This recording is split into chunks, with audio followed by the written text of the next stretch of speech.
At samantala tanggap tayo ng report. Driver na diskubring patay sa loob ng tangke ng kanyang tanker truck sa Lemery, Batangas. Ang magdedetalye ating Calabar Zone correspondent J.R. Narit.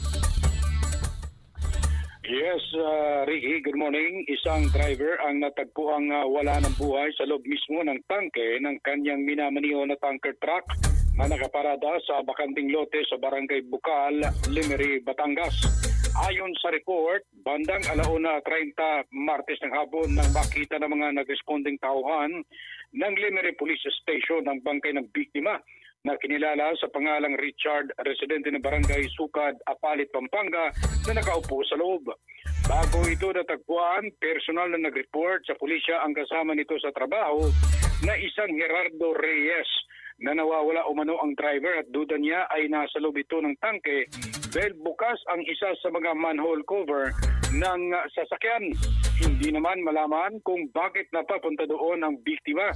Hindi na rin ito naisugod pa sa ospital dahil wala na itong senyales ng buhay ng madiskubre.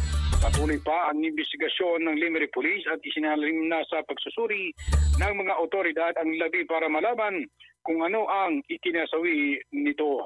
At yan ang ratsadang buhay naman ng balita mula sa lalawigan ng Batangas. Ako si J.R. Narit, nag-uulat sa Infinite Radio 92.1, Iba! Basta balita sa Infinite Radio, walang kawala. Iba!